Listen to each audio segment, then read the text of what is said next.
Ladies, gentlemen, and beauty enthusiasts of all ages, have you ever wondered what counts as drop-dead gorgeous in different parts of our wacky world? I'm your beauty explorer, and today we're diving deep into the most bizarre, mind-boggling beauty standards from around the globe. Trust me, it's going to be a wild ride. From neck stretching to teeth blackening, we've scoured the earth to find the most unusual, sometimes shocking beauty trends. And let me tell you, some of these are going to make your mascara run with laughter, so grab your passport and maybe your nose clip, because some of these beauty standards are not for the faint of heart. Are you ready to discover which country treasures crooked teeth, or where being covered in tattoos is the epitome of beauty? England, the powdered wig. In the 17th and 18th centuries, England was all about the powdered wig. This wasn't just any old hairpiece. We're talking big, voluminous, and white as snow. It was a status symbol, suggesting you were so important that you couldn't be bothered with trivial things like natural hair. Plus, it was a handy way to deal with lice. Just wear a wig and powder it up. It was like the historical equivalent of go big or go home, but for your head. Ancient China, foot binding. This practice involved wrapping young girls' feet tightly to prevent them from growing. The ideal was a tiny 3-inch foot, known as a lotus foot. The process was painful and often resulted in lifelong disabilities, but it was considered extremely attractive and a sign of high social standing. It was essentially saying, who needs to walk when you can hobble along in exquisite, tiny-footed beauty? Korea, straight eyebrows. In Korea, the beauty trend favors straight, thick eyebrows over the arched brows popular in many Western cultures. This gives a more youthful, innocent appearance. It's as if the eyebrows are saying, arches are so passé.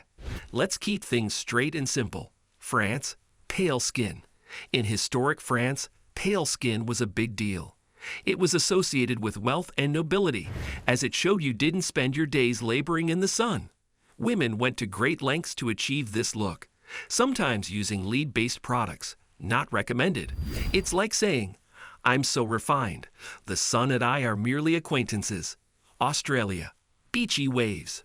The quintessential Australian beauty look is the relaxed, beachy wave hairstyle.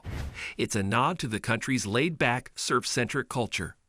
The ideal is hair that says, yes, I just emerged from the ocean, and no, I don't need a hairbrush. Russia, flower crowns. Traditional Russian folk costumes often include a kokoshnik, a headdress that can be elaborately decorated with flowers and embroidery. It's a symbol of national pride and feminine beauty, essentially the floral version of wearing your heart on your sleeve, or in this case, wearing your garden on your head. Africa, lip plates. Practiced by some ethnic groups in Africa, such as the Mercy and Surma in Ethiopia, lip plating involves gradually stretching the lower lip with larger and larger plates. It's a sign of beauty and maturity.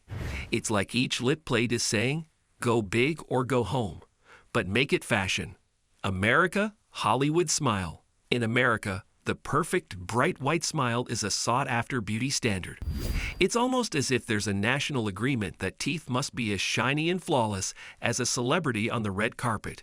This trend shouts, my teeth are ready for their close-up. Persia, unibrow. In ancient Persia, unibrows were celebrated as a mark of beauty, especially on women.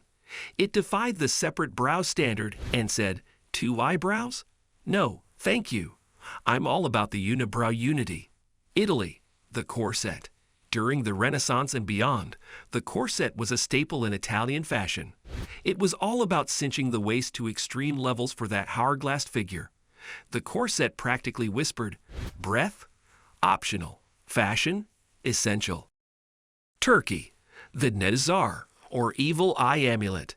In Turkey, the Nezar amulet, designed to ward off the evil eye, isn't just a protective charm. It's a fashion statement. It's like saying, not only am I stylish, but I'm also impervious to your jealousy-driven curses. The Nazar is often featured in jewelry, clothing, and even home decor. It's essentially the Turkish way of saying, I've got my protective shield on, and it matches my outfit. Scotland, the kilt. In Scotland, the kilt is a symbol of pride and heritage, but it's also a bold fashion choice. Wearing a kilt is like saying, who needs trousers when you can have a breezy tartan skirt with a history lesson attached? The kilt, often worn with knee-high socks and a sporran, a small pouch, isn't just clothing. It's a statement. It's Scotland's way of saying, I'm not just wearing a skirt. I'm wearing centuries of tradition, and I've got the bagpipes to prove it. These beauty standards, while sometimes baffling, show the incredible diversity in how different cultures define attractiveness.